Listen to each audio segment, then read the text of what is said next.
नमस्कार। आकाशवाणी जयपुर अजमेर से प्रस्तुत है प्रादेशिक समाचार।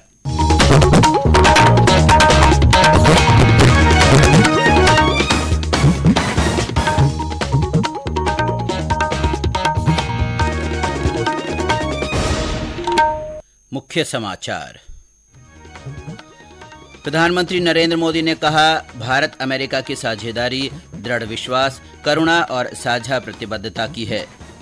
केंद्रीय उद्योग मंत्री पीयूष गोयल 2 दिन के जयपुर दौरे पर पूर्व सैनिकों सहित उद्यमियों और प्रबुद्ध जन से करेंगे मुलाकात। आगामी विधानसभा चुनाव की तैयारियों को लेकर प्रदेश भर में विभिन्न कार्यक्रम आयोजित। और प्रदेश भर में कुछ इलाकों में मानसून पूर्व की वर्षा का दौर शुरू, कई जिलों में गर्मी और उमस बरकरार।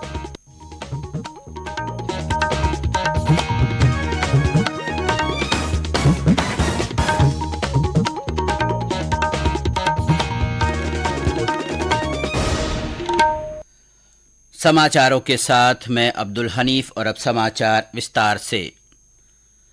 प्रधानमंत्री नरेंद्र मोदी ने कहा है कि भारत अमेरिका साझेदारी सुविधा की साझेदारी नहीं, बल्कि यह दृढ़ विश्वास, करुणा और साझा प्रतिबद्धता की साझेदारी है।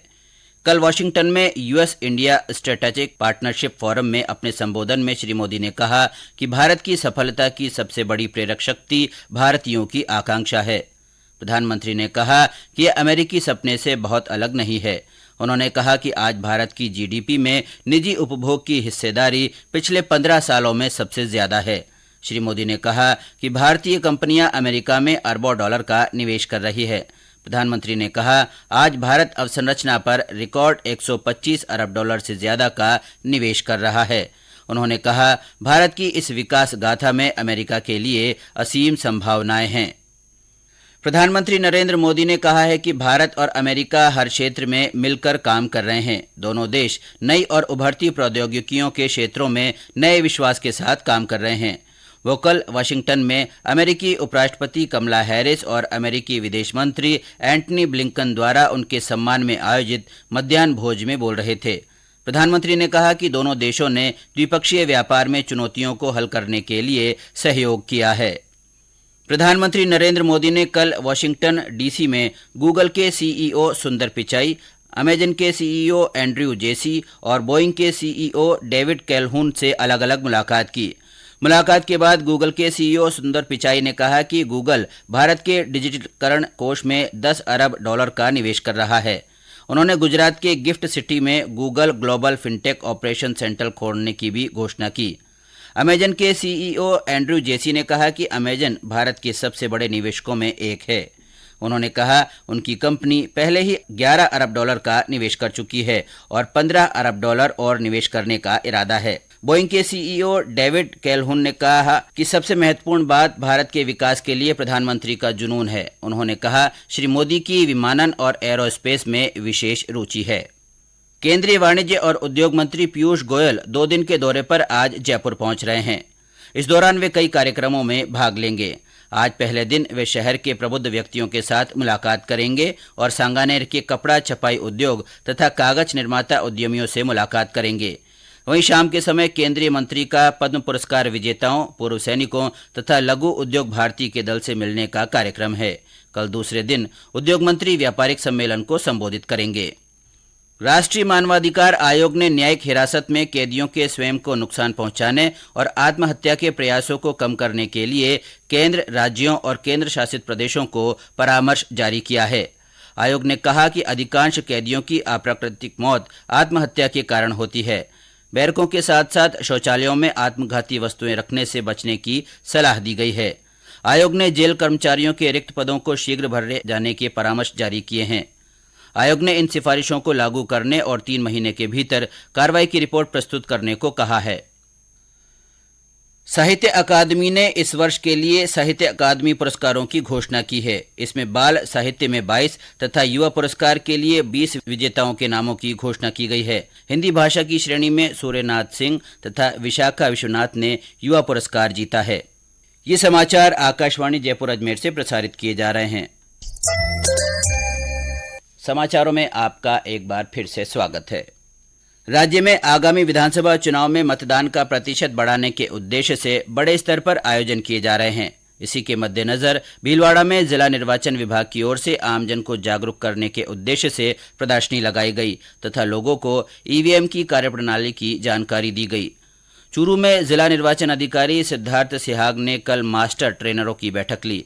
इस अवसर पर जिला निर्वाचन अधिकारी ने कहा कि मास्टर ट्रेनरों की चुनाव में अहम भूमिका है तथा ट्रेनिंग में गुणवत्ता का पूरा ध्यान रखा जाना आवश्यक है। जयपुर में जिला निर्वाचन विभाग ने मतदाता सूचियों के दूसरे विशेष पुनरीक्षण कार्य में लापरवाही बरतने पर 5 बीएलओ को निलंबित कर दिया है। महिला और बाल विकास मंत्रालय के संयुक्त सचिव तथा जल शक्ति अभियान कैच द रेन 2023 के केंद्रीय नोडल अधिकारी प्रीतम बी यशवंत की अध्यक्षता में कल बाड़मेर में एक उच्च स्तरीय बैठक आयोजित की गई।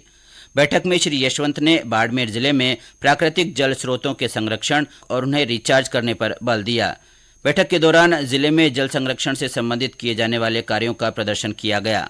इस अवसर पर केंद्रीय भू वैज्ञानिक अरिजीत मित्रा ने भूमिगत भूजल स्तर को सुधारने के लिए सुझाव दिए।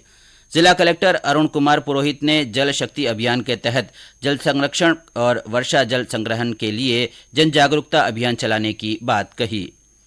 बूंदी आज अपना 782वां स्थापना दिवस मना रहा है। आज स्थापना दिवस के अवसर पर जिले भर में विभिन्न कार्यक्रम आयोजित किए जा रहे हैं। बूंदी से हमारे संवाददाता ने बताया कि आज सुबह नागर सागर कुंड पर शहनाई वादन के साथ कार्यक्रमों की शुरुआत हुई और ब्यौरा हमारे संवाददाता से। गढ़ गणेश की पूजा अर्चना वैदिक मंत्रोच्चार के साथ में की गई और उसके बाद हरित बूंदी को लेकर बेटी गौरव उद्यान में पौधरोपण का कार्यक्रम भी आयोजित हुआ। शहर के नवल सागर पार्क एवं हाई सेकेंडरी मैदान में आम जन को एक एक पौधा वितरित किया जा रहा है। इसके अलावा प्रश्नोत्तरी का कार्यक्रम और संगोष्ठी का आयोजन भी किया गया। राजकुमार दादी, आकाशवाणी समाचार, बूंदी। बूंदी में पर्यटन को बढ़ावा देने के उद्देश्य से रामगढ़ विषधारी वन्यजीव अभयारण्य में पहली जंगल सफारी की शुरुआत कल से हुई। युवा मामलात मंत्री अशोक चांदना ने विदेशी पर्यटकों की गाड़ी को हरी झंडी दिखाकर इसका शुभारंभ किया। राज्य के कुछ जिलों में मानसून पूर्व की वर्षा का दौर शुरू हो गया है। भरतपुर से हमारे संवाददाता ने बताया कि मानसून पूर्व बरसात होने से लोगों को गर्मी से राहत मिली है। भरतपुर जिले में प्री मानसून की दस्तक हो गई है। कल दिन भर रुक रुक कर बरसात का दौर जारी रहा। रात्रि को भी हल्की बरसात हुई। बरसात होने से मौसम में परिवर्तन आ गया, लेकिन उमस भी बढ़ गई। मौसम विभाग के अनुसार भरतपुर में 8 mm, सेवर में 13 mm, बयाना में 4 mm बरसात दर्ज की गई। इसके अलावा जिले की अन्य तहसीलों में भी बरसात हुई। हल्की बरसात होने से वातावरण में नमी बढ़ गई। अधिकतम तापमान 38 और न्यूनतम तापमान 27 डिग्री सेल्सियस दर्ज किया गया और ह्यूमिडिटी का भी लेवल करीब 77% पर पहुंच गया। शिव कुमार वशिष्ठ, आकाशवाणी समाचार, भरतपुर। मौसम विभाग ने सवाई माधोपुर और करौली में मेघ गर्जन के साथ हल्की से मध्यम वर्षा होने का अनुमान जताया है। कई इलाकों में अभी भी तेज गर्मी और उमस बरकरार है। चूरू में तेज गर्मी से जनजीवन प्रभावित हुआ है। वहीं बीकानेर में भी गर्मी और उमस बरकरार है।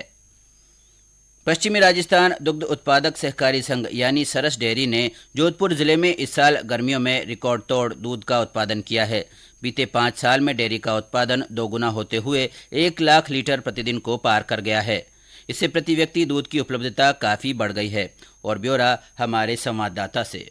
वर्ष 2019 में सरस डेयरी ने जोधपुर जिले में अप्रैल, मई और जून में औसत प्रतिदिन करीब 50,000 लीटर दूध का उत्पादन किया था, जो कि वर्ष 2023 में प्रतिदिन 1 लाख लीटर पहुंच गया। जोधपुर डेयरी ने इसी साल 70 नई सोसाइटी खोली है, जिससे सोसाइटियों की संख्या अब जोधपुर जिले में बढ़कर 390 हो गई है। रामेश्वर बेड़ा, आकाशवाणी समाचार, जोधपुर। और अब अंत में मुख्य समाचार एक बार फिर।